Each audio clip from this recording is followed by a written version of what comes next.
From the heart of the nation's capital, this week, with ABC's senior White House correspondent Jake Tapper, live from the Newseum on Pennsylvania Avenue. Hello and happy Father's Day. Joining me this morning, the President's Chief of Staff, Rahm Emanuel. Mr. Emanuel, happy Father's Day. Thank you, Jay. Before we start the questions, I'm interested in your reaction to the photographs from Saturday of BP CEO Tony Hayward at a yacht race off the Isle of Wight in the clean waters off southern England. What goes through your mind when you see those pictures? Well, as to quote Tony Hayward, he's got his life back, as he would say. And I think we can all conclude that Tony Hayward is not going to have a second career in PR consulting. This has just been a part of a long line of PR gaffes and mistakes. But beyond that photo, there's really a substance here that matters. That's clearly a PR mistake, but he's made a number of those mistakes. What's important is, are we capping the well? Are we capturing the oil? Are we containing the cleanup? Are we filing the claims? Are we also cleaning up the mess? That's what's important. Now, this is a mistake, and it's a big mistake. Like others he's done, in a sense, when he said himself, as Tony, he's got his life back. Well, that's what's more important is, do the people down there in that area have their life back? Do they have their livelihood back? So this is just another PR mistake in a long line of PR mistakes. But I think you got to really measure is, what are we doing to deal with this problem? What is BP being forced to do to deal with this problem, both containing the well, getting the $20 billion into the escrow account? That's the measure here. This will be fodder, as you would obviously ask this question. People will chew over this, but don't take your eye off the major priorities and the key goals here, which is dealing with the problems down in the well and dealing with the problems in the region, as it makes it as important for the people getting the resources they need to restore their lives and restoring that coastline to its environmental purity that it had at one point. Well, let's talk about that. Are you satisfied with what BP has done so far in terms of capping the well? Well, as you know, I mean, there's a test here, okay? BP originally was going to do one relief well. We forced them to do a second relief well. They weren't going to do that. BP originally had a plan on capturing a certain amount of oil.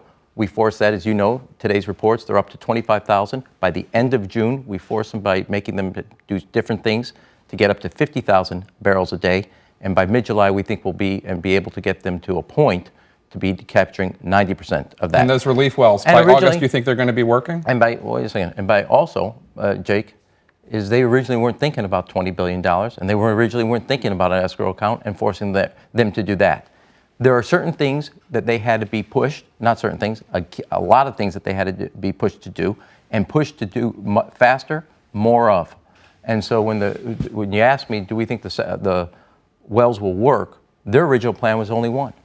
We forced them to take a step and have a redundancy in the system, which is what you're also seeing in the capturing of the oil that's spewing right now.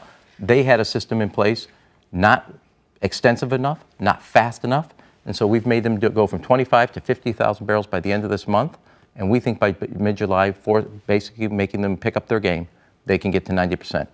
I've been down to the Gulf 3 times since the crisis. I know the president's been down there 4 times. One of the big complaints I hear, that I'm sure the president has heard as well, is that government bureaucracy and red tape stand in the way of a quicker response. Here's a phone interview with Alabama Governor Bob Riley. If this is truly a war, then we need to begin to treat it like that. As long as you're having decisions made by committees, it's very difficult to do. Are you concerned at all that bureaucracy and red tape are standing in the way of the governors and the Coast Guard being able to stop the environmental damage as soon as possible? Well, first of all, this is, as you know, and everybody knows by now, the worst environmental disaster in recent memory. Second, it's being met by the largest response ever organized by the United States government. There's over 6,000 ships in that area, to over 25,000 workers dealing with containment and capture and cleanup. And there's also 17,000 National Guard on call for any governor that needs them and wants them at any time that they need. Now, there is, as the president said in the Oval Address Tuesday night, there is going to, given the size and the magnitude of what we're dealing with, there are going to be problems, there are going to be bottlenecks. We want to know about them immediately and respond to them immediately. So when you're organizing something like this, there are going to be mess ups. There's no doubt about it. They're going to be, because it's changing it all the time, given weather patterns, etc. You're going to have to move and be flexible. What's happening in Louisiana is not the same thing that's happening in Florida, and you're going to have to design a different response. This has never been done before, Jake. And are there going to be mess ups? Like every other massive, major operation? Yes. Are you going to be flexible enough, smart enough to be able to be responsive and also realize when something's not working, to change it and find what is. That is also being done. During BP hearings this week, you were given what Democrats see as a political gift by Texas Congressman Joe Barton, the ranking Republican on the House Energy and Commerce Committee. Here he is. I'm ashamed of what happened in the White House yesterday. I think it is a tragedy of the first proportion that a private corporation can be subjected to what I would characterize as a shakedown. In this case, a $20 billion shakedown. Now, Barton later apologized for his comments after some pressure from House Republican leaders, but the Svengali of the president's political arm, David Plouffe, has called for him to step down as ranking Republican on the House Energy and Commerce Committee. Do you agree? Well, that's for the Republicans to decide, but I think there's more important. You can say it's a political gift for us, and it is, but it's dangerous for the American people. Because while the ranking Republican who would have oversight in the energy industry, and if the Republicans who were the majority would have actually the gavel and the chairmanship, that's not a political gaffe. Those were prepared remarks. That is a philosophy. That is an approach to what they see. They see the aggrieved party here is BP, not the fishermen. And remember, this is not just one person. Rand Paul running for Senate in Kentucky. What did he say? He said the way BP was being treated was un-American. Other members of the Republican leadership have come to the defense of BP and attacked the administration for forcing them to set up an escrow account and fund it to the level of $20 billion. These aren't political gaffes. You know, I've been in hearings. Joe Barton was speaking from prepared remarks. Ron Paul, who's running in Kentucky, a leading Senate candidate for the Republicans, said BP, the way they were being treated, was un-American. That is an approach to, they think that the government's the problem. And in this balance, when the difference here is BP made a mess. And the government, and also in the president's view, and in certain areas like MMS, haven't done its job. The Minerals Management Service. Minerals Management.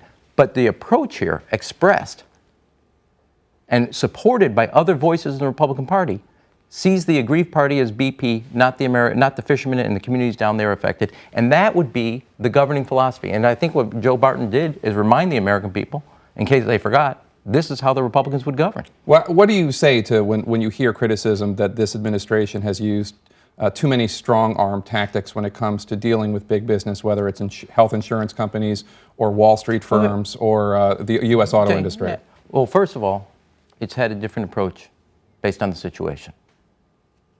And having seen a number of articles on that, let me kind of walk through it. In the case of General Motors, the prior administration wrote a check without asking any conditions of change.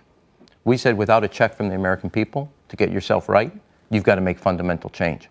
They've made changes, and now, as you know, General Motors is going to have an IPO, and most importantly, they're going to keep open factories that they were planning on closing. So we're writing an industry that was not doing it itself or the American people or its workers the right thing. So it was a way of getting them to do the changes that they had postponed. In the case of also the auto industry, for 30 years this country's been debating whether we're going to raise the fuel efficiency standards. We finally broke that logjam, not just for cars but for trucks, by bringing industry together and also all the other players, and we have now a consensus. And in the case of BP and their $20 billion, in the case of WellPoint and the way they were raising insurance premiums, we've jawboned them to do what's right because there are other equities at play here. And if you use all your tools, in some cases it's jawboning, in some places it's building a consensus, and in other places it's also understanding that if you need the government, or most importantly the taxpayers' resources, you have to make the changes that are necessary for you to survive and be a viable entity like in General Motors. So there's not just one kind of tool out of the toolkit box. You apply it with a different way. And I will also draw this difference. As we're thinking about energy policy, in the past administration, it was just industry in the room. In this administration, you're going to have industry, you're going to have labor, you're going to have environmentalists, you're going to have other experts as it relates to the climate. It will have an entire approach rather than one voice, one perspective representative. It's the same way that what Joe Barton expressed. He views that the industry is the most important voice. The president's views is there are many equities, and they all have to be at the table in finding a common ground and common solutions. Well, let's talk about the energy bill because in the tradition of not letting a crisis go to waste, you guys are talking about an energy bill, and I'm wondering how important is it to the president that energy legislation includes a carbon tax. Will he sign a bill that doesn't include that? Well, he campaigned on the view that you got to deal with comprehensive energy, and also that energy bill has to have a climate component in helping us reduce our dependence on carbon, as well as reducing our carbon pollution. So that includes a carbon tax? Yeah, no, wait, Jake, we're going to walk through it. In the House of Representatives, they passed an energy bill with cap and trade as a component. He spoke about this in Pittsburgh. He also spoke about it in the Oval Office. Everybody who's coming to the meeting next week, there will be a meeting on Wednesday. Senators from both parties with an array of ideas are coming to the table. They know the president's perspective. He has been clear with them about what needs to be done. His goal now that the House passed a bill, is to get the Senate to pass a comprehensive energy bill that reduces our dependence on foreign oil, makes key investments in the areas of alternative energy so America leads in that space, and deals fundamentally with the environmental degradation that happens from carbon pollution. And so that's what his goals are. He's trying to find a consensus working with members of both parties. And the good news here, unlike in other past areas, there obviously will be Republicans with a set of ideas, like Senator Lugar, who's introduced his legislation. There are good parts of that. Senator Alexander on the Republican side, Senator Kerry and Lieberman, Senator Bingaman. So all those ideas will be at the table to try to build that bipartisan consensus and finally get an energy policy that has America on a different course, that it will strengthen this economy, and most importantly, make it the most competitive when it comes to alternative energy. Your portfolio is a lot larger than just energy and the oil spill. I want to move on to Afghanistan. We recently passed 2 grim milestones in Afghanistan. More than 1,000 U.S. service personnel have died in there in the service of the country, and this war became the longest in our nation's history. Yeah. The president set a July 2011 deadline for the beginning of troop withdrawal, but there's some confusion as to what it means exactly. In John Alter's new book, here's Vice President Biden. He says, quote, at the conclusion of an interview in his West Wing office, Biden was adamant, in July of 2011, you're going to see a whole lot of people moving out. Bet on it, Biden said as he wheeled to leave the room, late for lunch with the president. He turned at the door and said once more, bet on it. But here's General Petraeus testifying before Congress this week. There was a nuance to what the president said that was very important, that did not imply a race for the exits, a search for the light to turn off, or anything like that. So what exactly does the July 2011 deadline mean? Is it going to be a whole lot of people moving out, definitely, as Vice President Biden says, or could it be more nuanced, as General Petraeus says, maybe just a couple people leaving one province? Well, no, everybody knows there's a firm date, and that firm date is, as it deals with the troops that are part of the surge, the additional 30,000. What will be determined at that date, or going into that date, will be the scale and scope of that reduction. But there will be no doubt that that's going to happen. And I look at both of those, and they're not inconsistent. But remember where we were on Afghanistan policy. That war had waxed and waned, and there really hadn't been a focus on how to bring that war to, and the effort about both dealing with al-Qaeda and Taliban to a point, given what was going on in Iraq. President raised the troop level and civilian participation to 30,000. This was creating a window of opportunity for Afghanistan. We are now at that point in Afghanistan that, in fact, for the first time in 9 years, they're actually meeting their police recruitment requirements as well as their army recruitment requirements. So they themselves can take more and more responsibility for the security of that country. Second is, we're also, about a half of the al-Qaeda has been eliminated in this last 18 months. So we are taking the pressure to al-Qaeda, taking the pressure to the Taliban, and we're making progress as it relates to, as you know, after the president's meeting with President Karzai, he went back to Afghanistan, held a peace jirga. There is also progress being made on that side. All this has been predictable in the sense that we knew once we created this window of opportunity, we were going to focus on what are the resources that are necessary, where are we going to be making progress. But the July 11th date, as stated by the president, that's not moving, that's not changing. Everybody agreed on that date. General Petraeus did, Secretary Gates did, as also Admiral Mullen agreed. And the goal is to take this opportunity, focus on what needs to get done, and then on July 2011, is to begin the reduction of our search. It could be any number of people. That's what you'll evaluate based on the conditions on the ground. That is exactly. But what hadn't happened prior to that was having a date that gave everybody, the NATO international forces as well as Afghanistan, that sense of urgency to move. The Prime Minister of Israel, Benjamin Netanyahu, was supposed to visit the White House earlier this month. He had to cancel that because of the incident with the flotilla. Has that visit been rescheduled? Yeah, the President has offered the date of July 6th. where the Prime Minister Netanyahu will be coming back to the White House for reschedule. That will be the 5th visit by the Prime Minister to the White House and to work on a series of issues that are from the peace process to the security of the State of Israel to also dealing with other issues in and around the region. Do you believe that Prime Minister Netanyahu is the kind of leader who is willing to take big risks to make peace? Yes. You But do. it's not important what Rahm believes. I mean, he has been clear about what he intends to do, what he needs to do, and the President's been clear of what we need to do to seize this moment of opportunity here in the region to finally make peace. Peace where Israel feels secure and peace that's in balance with the Palestinians' aspirations for sovereignty. That is possible. It was close in the Camp David in 2000. It is now the time, given where we are, to basically find that proper balance that gives Israel the sense of security it needs and the firm commitments it needs on security, and measure that up with what the Palestinians need for their own sovereignty. You said that the administration has broken the back of the recession, and yet unemployment continues to hover around 10%. 1.2 million Americans are scheduled to lose their unemployment benefits this month. And the president, in addition, has been pushing for $50 billion in emergency spending for states and cities that Congress, at this point, seems to have ignored. Steny Hoyer, the House Majority Leader, refers to spending fatigue that the Congress has, and Republicans and some Blue Dog Democrats are pushing for spending cuts to offset these spending programs, the $50 billion, the unemployment. That doesn't seem so crazy, does it? Should these spending programs be paid for and offset with cuts? Okay. Well, first of all, it's important to remember, Jake, when we came to office, the economy was shrinking by a little over 6%. Today it's growing by 3%, and sometimes a little more. Second, we're losing on average 700,000 jobs. In the last 3 months, we've been adding on average about 140,000 jobs. Those are dramatic swings in 12 months. Now, we have broken the back of the recession, but what we don't have is a fast enough, strong enough recovery, and that's the focus of the President's agenda on a going forward basis. We took decisive action, as the President's indicated, to break the back of the recession, the spin that was getting close to something more precarious.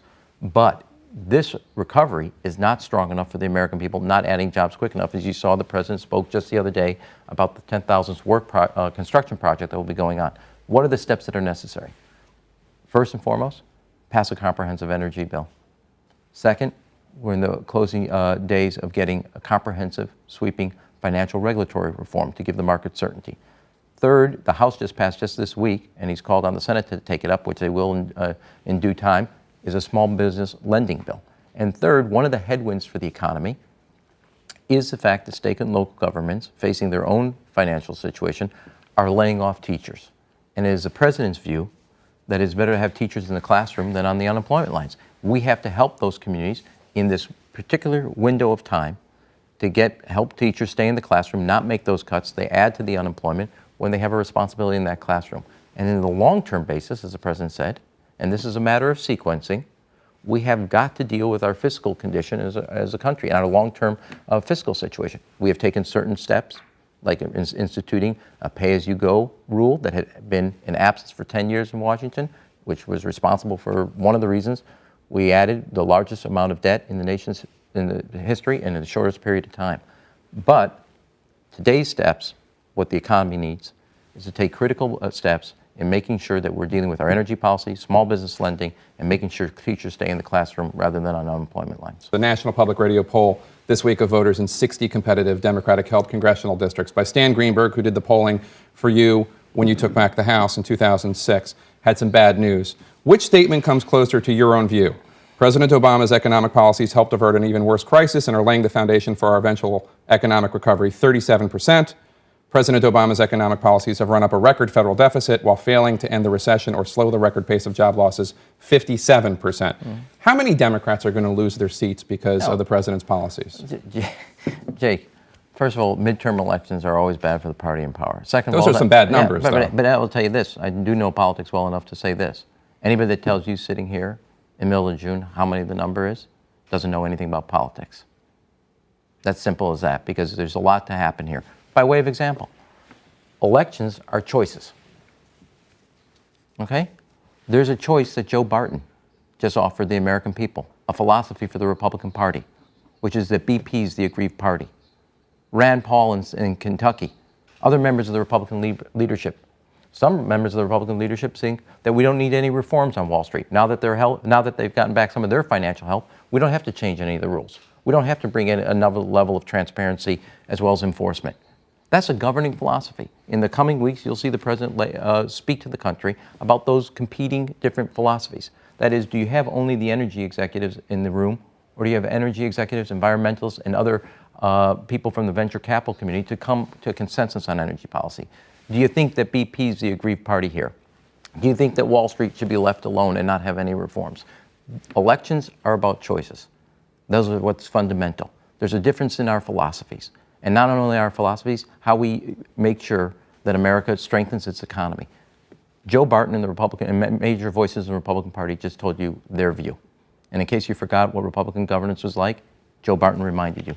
In the coming weeks, the president's going to lay out a competing agenda, one that talks about an energy policy, one that talks about the essential needs of passing financial reform for Wall Street, one that makes sure that small business companies are getting the capital they need to grow and expand, and one is also that talks about the need that we also have a rebuild America, so the workers that the president was with yesterday don't have just this blip of a recovery, but that we have a rebuild America and major investments in our infrastructure, so we're the most competitive economy going into the 21st century. Finally, sir, House Republicans introduced a resolution of inquiry on Thursday night to find out more about the jobs floated to Andrew Romanoff and Joe Sestak as part of a pitch for them not to run in contested primaries in Colorado and Pennsylvania, respectively. I know the White House position is that nothing illegal happened, nothing improper happened, but do you at all worry that you and the political arm of the White House have undermined the president's pledge to change the way Washington works? Jake, first of all, the White House counsel, Bob Bauer, introduced and did a report, made it public, and said nothing inappropriate. Two of George Bush's attorneys, one that worked at OLC in the Justice Department, one that worked in the White House, said nothing inappropriate happened here. There's nothing more that needs to be added to that. All right. Rahm Emanuel, thanks so much for joining us. Thank you.